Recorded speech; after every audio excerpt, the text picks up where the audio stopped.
Какие есть еще методы такие, которые связаны с сакральными или алтарными практиками?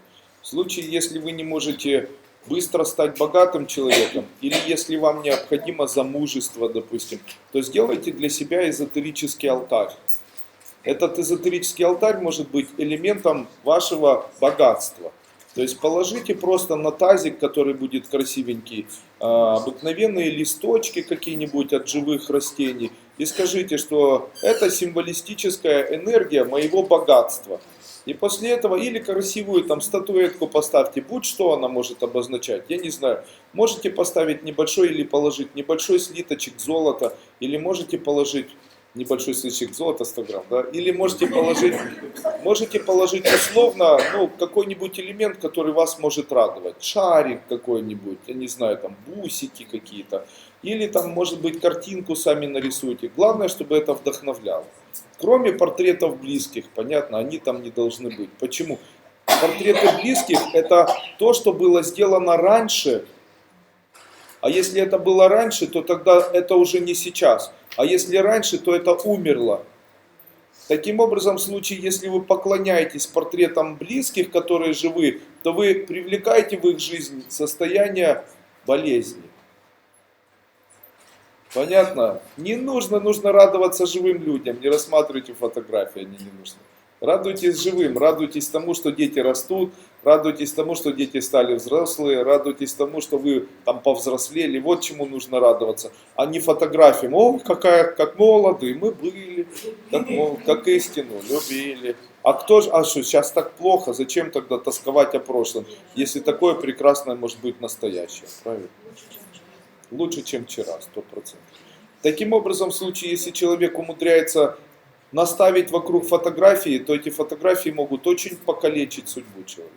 Поэтому лучше поклоняться живым, чем мертвым. На фотографии вы умерли, а в жизни вы всегда живете. Вы представляете? Тогда что лучше? Фотографии или настоящая жизнь? Лучше настоящая жизнь. Естественно, могу сказать, что фотографии на такой алтарь ставить нет никакой необходимости. Алтарь может быть просто поднос с рюмкой. Или поднос с рюмками какими-то. Вот у нас такой алтарь в семье есть. Это золотой поднос, на нем стоит золотой чайничек, и там стоит золотые 7 или 8 золотых рюмочек. Вот я это воспринимаю как свой персональный золотой, ну не фонд, а как свой персональный алтарь богатства своей семьи. Если его кто-то украдет, ничего страшного, я найду другой алтарь, которому можно будет поклоняться. Для меня, как это элемент охраны семьи и материального благополучия. Он лежит в самом непримечательном месте. Почему? Чтобы никто на это не обращал внимания. Но если я мимо него прохожу и даже на него смотрю, то я делаю так. То есть я испытываю состояние радости. А также, когда зажигаю палочку, то ставлю палочку рядом с этим алтарем. Вот мои близкие, которые живут со мной, они, вот вчера у нас разговор был со Светой, она говорит, ну вот, а если бы там не было там школы и всего остального, то как бы это было? Никак бы не было. Когда не было школы, я занимался своей магией, никто этого не замечал. И никто бы никогда не мог подумать, что я просто чем-то занимаюсь. Почему? Просто такой вот лысый, успешный мужчина и конец. Даже близкие, которые живут со мной, из-за того, что я умею это делать так практически естественным образом, часто не замечают даже самой магии, а она есть. Понимаете? То есть это... Зато чувствуете, да. Потому что эта магия, она происходит постоянно, это очень приятно, знаете. И ты понимаешь, как это работает, отдаешь для этого часть своей энергии, часть своей жизни. А так приятно, когда есть магия, знаете, это так красиво, приятно. Все занимает после этого позицию, как будто ты сам себе придумал какую-то картину жизни, знаете, и в ней ты вот большое существо волшебное, знаете, и все. И это приятно, потому что ты это все осознаешь. И вот у нас на свадьбе с Соней стояла эта ваза, мы в нее налили самбуку и на свадьбе ничего не пили. А пили из чайника самбуку только и все. Ну, когда самбуку закончили пить, я налил туда виски, пил дальше виски. Но пили зато из золотого чайничка, маленькими золотыми рюмочками. Оно не из золота, это серебро. Мы купили в Турции, оно там позолочено. Красивые такие красивые фужеры. И почему? Особенность такая есть. Кстати, я забыл сказать, если вы хотите, чтобы в вашей жизни обязательно было что-то очень интересным, и жизнь была такая, чтобы вас восхищала, то старайтесь окружать себя красивыми предметами. Это очень важно. Не просто красивыми, а так, чтобы они персонально вас радовали. Красивая скатерть, там красивые вилки, обязательно там что-то красивое. Вот оно должно радовать. Не просто дорогое, а красивое. Это может быть недорогое, но очень-очень приятное. Вот мне очень нравится, когда дети в вязаной одежде ходят. Меня аж вдохновляет это. Мне очень нравится, когда моя жена носит длинные вот эти платья такие, знаете, мне это тоже как-то вдохновляет. Мне нравятся льняные скатерти, когда мы с них кушаем дома. Нравятся вышитые салфетки, если есть, тоже очень нравится. Нравится, когда на столе, даже можно не пить, но обязательно, чтобы стояла бутылка водки, хотел сказать, бутылка вина французского, и там стоял бокал, и там хоть чуть-чуть было налито. Знаете, его можно не выпить, его можно потом закрыть и убрать, но пусть стоит.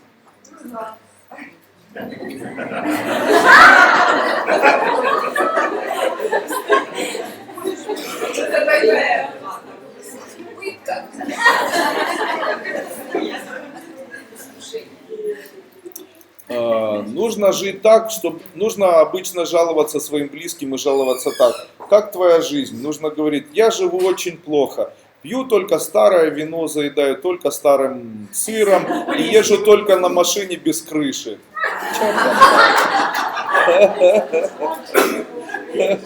Поэтому моя жизнь, видишь, какое-то одно старье, да?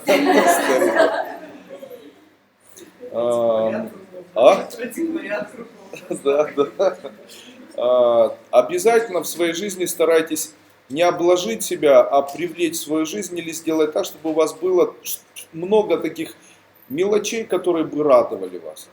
Вот для женщин важно, чтобы у нее были украшения, не надо золотые, пусть это бижутерия, но чтобы она радовала. Там перышко, там что-то торчит, там, знаете, какой-то цветочек. Ну, чтобы это создавало, эмоцию какую-то, чтобы это было празднично, весело. Это создает потом очень хороший образ, эстетичный и привлекает очень хорошую энергию. Много радости. Чем больше радости, тем больше радоваться будешь.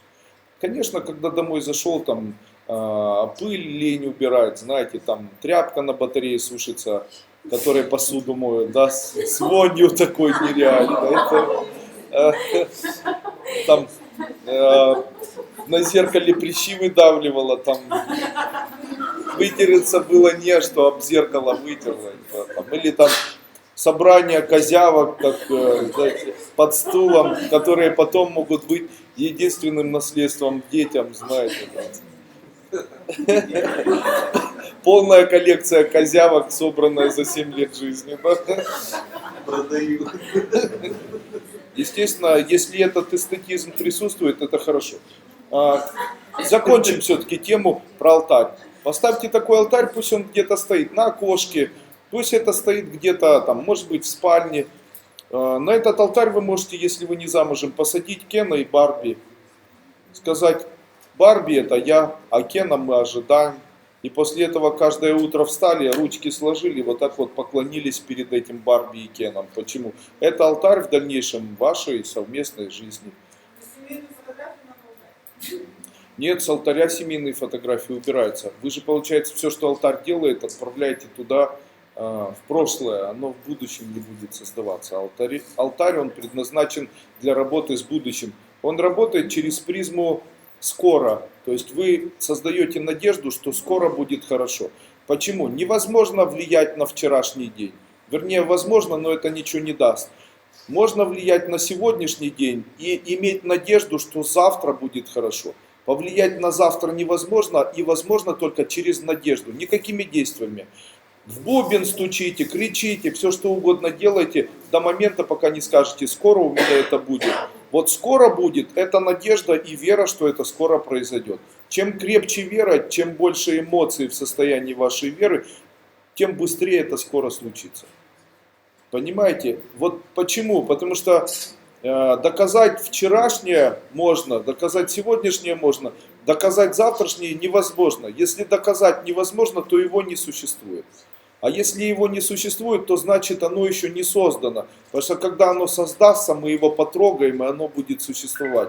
Поэтому на то, что еще не создано, можно влиять своими мыслями, надеждой и верой. Таким образом, у тебя есть надежда, что будет хорошо, и у тебя есть вера, что скоро будет именно так. И тогда это именно так и создается. Ой, я не знаю, чем мне заплатить за квартиру. Что нужно сделать? Скоро у меня будет столько денег, что я заплачу за квартиру. Конец, тогда это скоро произойдет. А на вопрос как, здесь очень мешает запятая. Как же я отдам? Что нужно сказать? Неважно. Почему? Так, есть же Бог, пусть Он вообще решает эти вопросы. Вы при чем? Живите обыкновенной жизнью. Живите жизнью, живите по средствам, верьте, что скоро будете миллионерами и скоро будете, обещаю. Почему миллионерами? Миллион это мало. А почему нужно стать миллионерами? Чтобы перейти уже наконец-то к зарабатыванию миллиарда, понимаете? А что миллион там? Такое, 10 машин купил по 100 тысяч, конец. А так будет у тебя миллиард, можно купить 100 машин по 100 тысяч.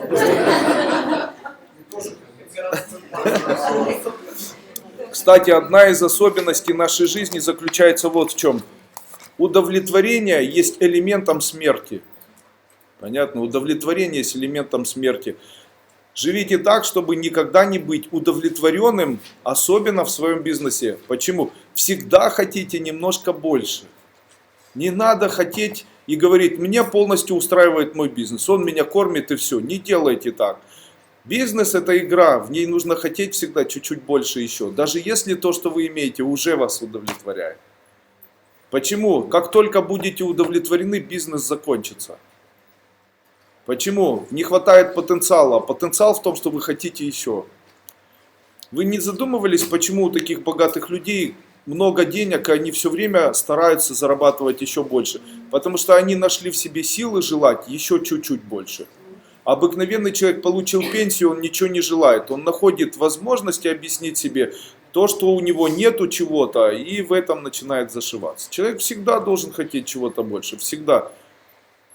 Только в отношении денег.